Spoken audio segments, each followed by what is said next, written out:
Good day and welcome to today's session of Entrepreneur and Enterprise Development Series. This is a podcast that informs you on everything entrepreneurship.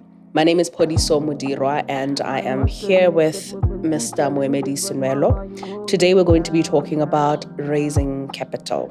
Welcome, Rasnelo. Thank you, Padiso. Yeah, my first question for you today is about fundraising.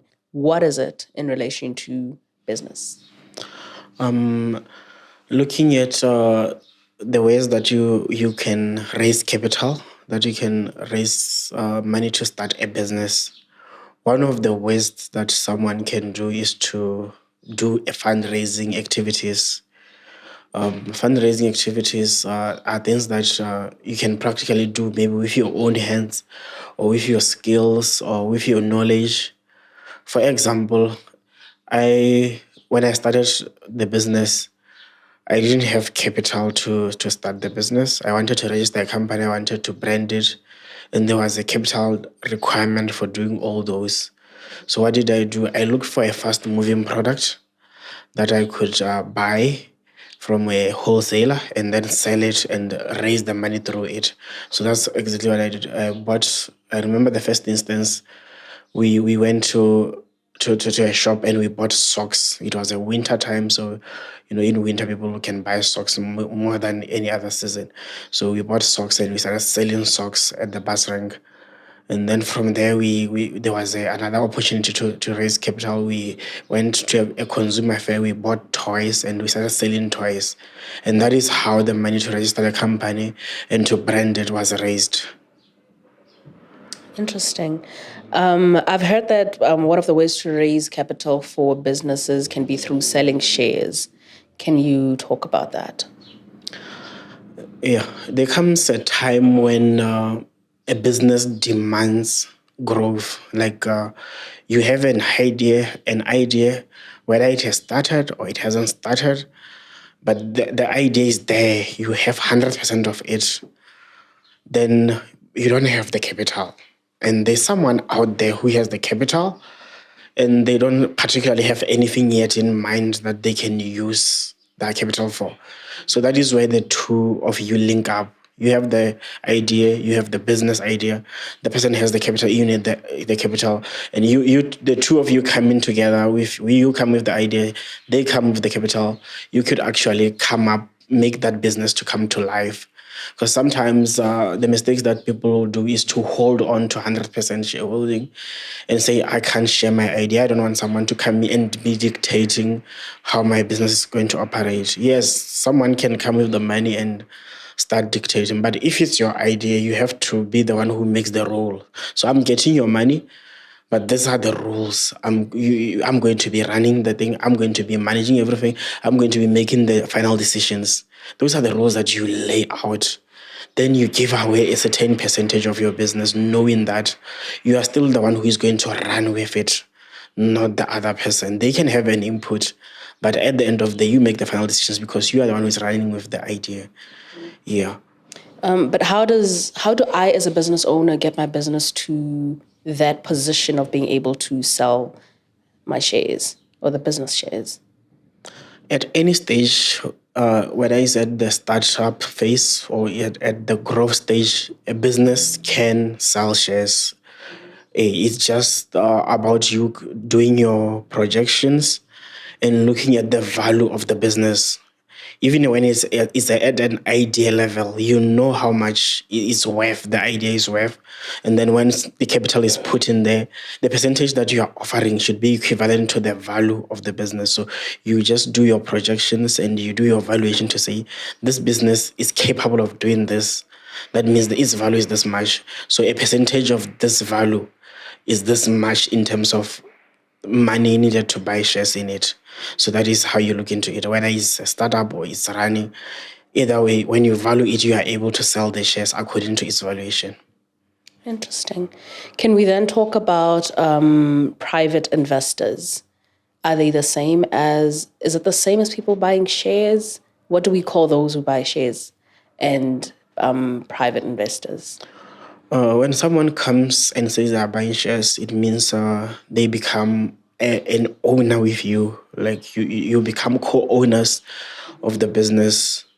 So, which means that whatever the future of the business, whatever you have to decide about it, they are involved. That they sometimes they can come in and say, okay, I wouldn't be involved in the day-to-day running of the business. Sometimes they will be involved in the day-to-day running of the business. It's really up to the agreement between the two parties. But now when you talk about private investors, these are people who are professionals at looking out for businesses that have potential, startups, growing businesses. They look out for those. And sometimes they don't even have to look out for them. Those businesses go to their offices to say, we have an idea that has potential here. Can you consider investing in it? And they, the same way as when you sell shares, they will buy a stake into your business, knowing after evaluating and analyzing its potential, they will put money into it, then put up a professional setup, put up a professional management, and they'll make sure that your idea really works, because they will come up with their own sophisticated ways of running business and take your business from one level to that level that you are projecting, that you presented.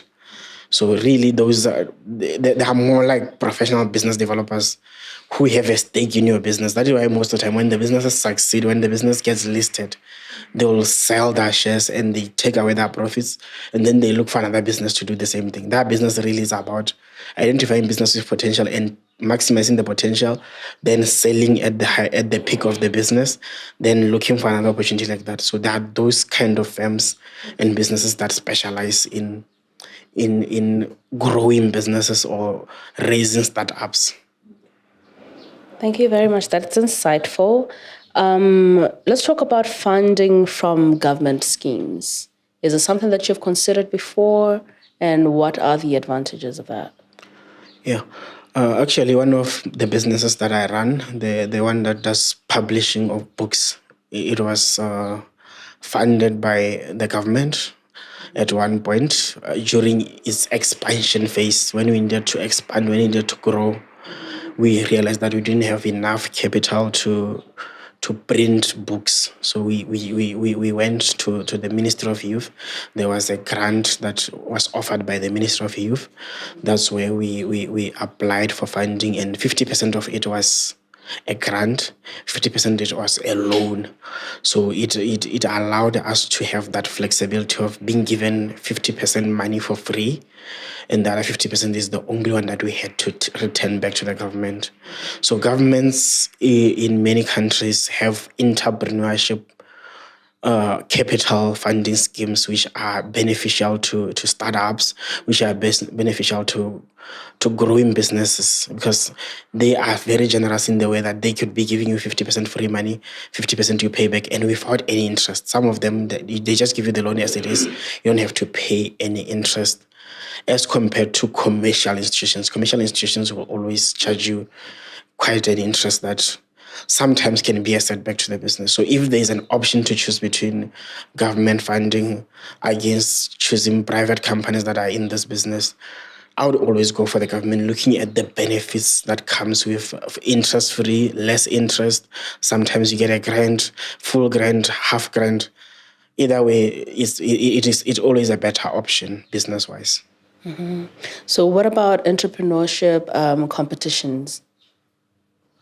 One of the ways that an entrepreneur can raise capital is by taking part in entrepreneurship competitions. Like, literally, there wouldn't be that much that you invest except for your time and maybe a few of your resources like paper, printing and stuff, and internet.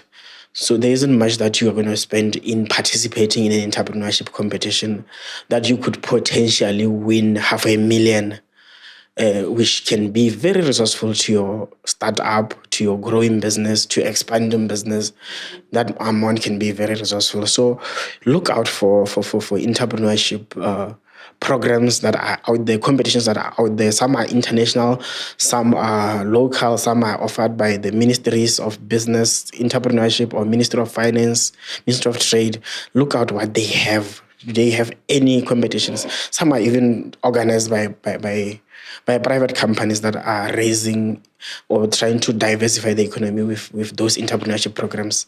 So look out for those and take part in them, and be careful of those ones that you see in the internet, because some of them, you'll find some in the internet, some of them are scams.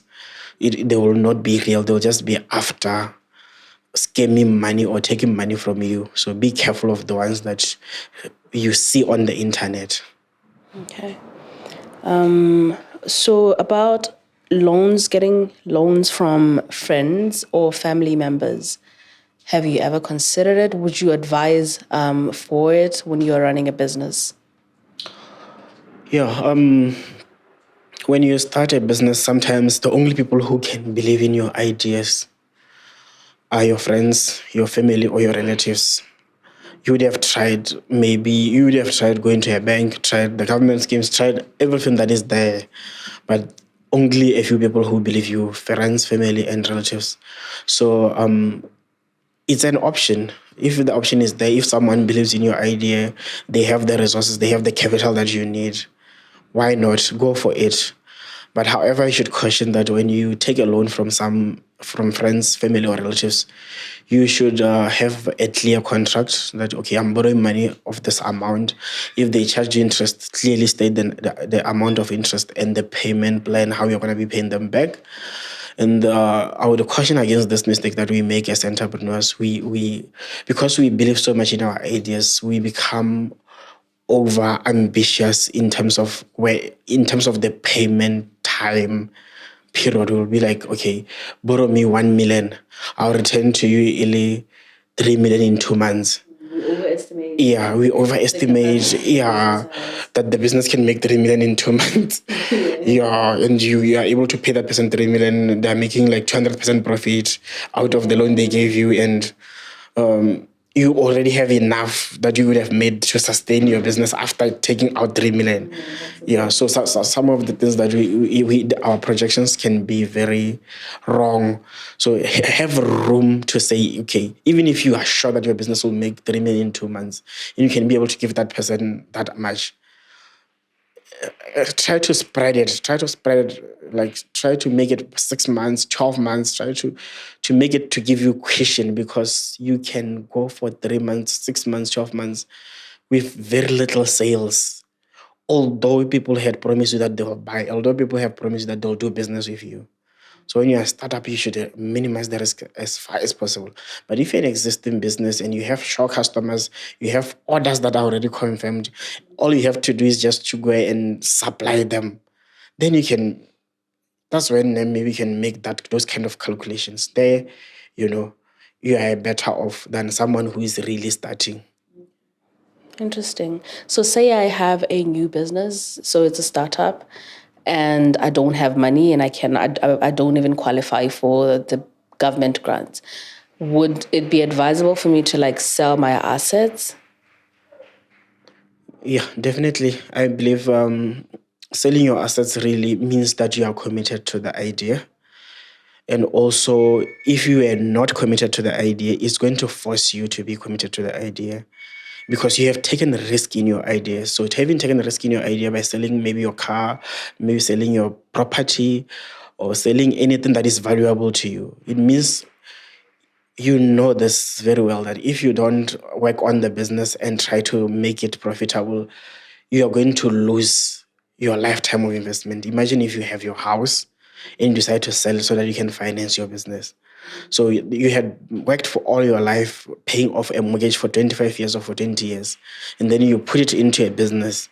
You are going to work hard. You are going to put all your energy, all your efforts in making sure that you save the business, you recover the money, and you are able to get your house back. But if you took maybe that capital from somewhere else, the level of commitment might be less, because there isn't much for you to lose. But if you have something to lose, you'll definitely save it.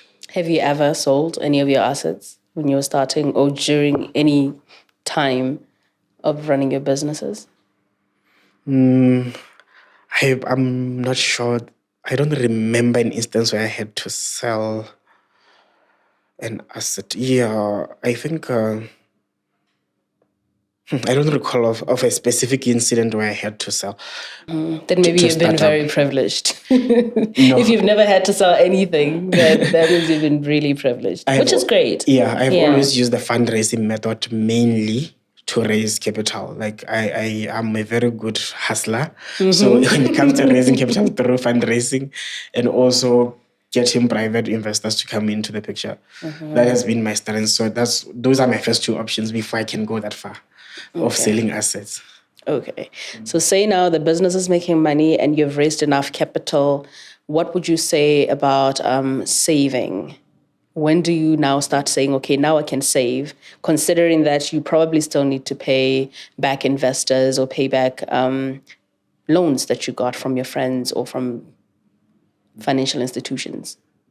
Saving should be done immediately. When your business starts operating, you should start saving immediately. You don't have to wait. You have to learn the culture of saving from the very first instance. Like if you make your first $100, and you learn that 10% of it is supposed to be saved. You should just learn from that small amount that there's a need to save, because saving in the future can help you to finance some of the projects that you want to do.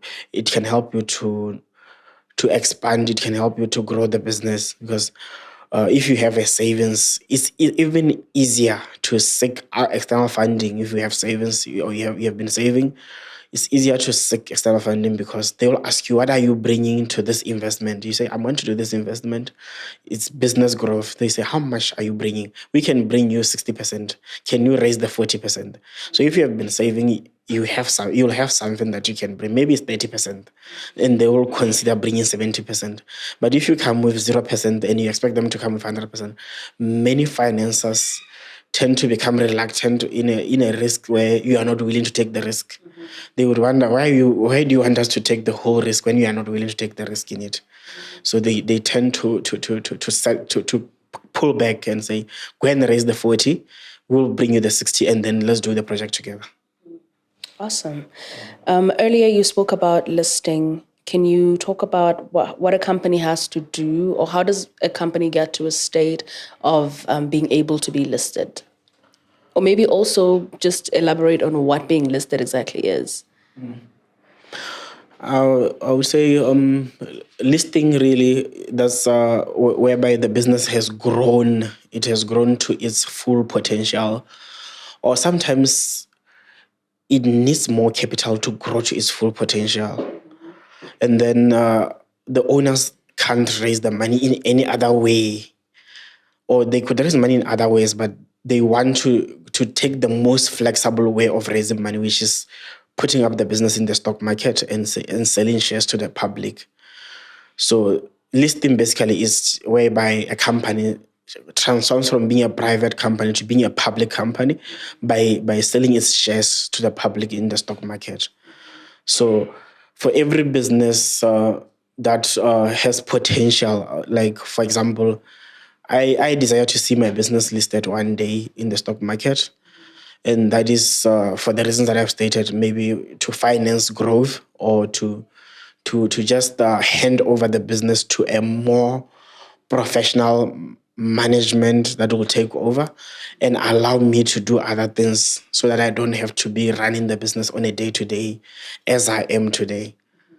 So for me, I would say listing is the ultimate goal of every entrepreneur who is building a certain business, a significant business. That will be the ultimate goal, to see your business, that it can grow to a level where it stands on its own. There is a professional management team and a CEO there who runs everything, and you can just retire and do something else, or start another enterprise and maybe end up listing it too. Just to make sure I understand, is selling shares the same as getting the company listed? Can I sell shares from a company and still not have it listed? No, you can separate the two, because once we're looking at selling shares in the stock market, it's like you have to list. Then after you list, then the shares will be available for sale according to the rules of the stock market that you are listing on. So you can't separate the two. The only way you can sell shares without listing is where you are selling to private people. People come and buy your shares in your company in its private state. But the moment you list it, you are making it a public company. It transforms its type now. It's a public entity now. Its shares are there. The only thing that you can determine is how many shares are you selling, how much percentage are you giving away. That one is really up to you. That brings us to the end of our session today. Thank you very much for joining us. Until next time.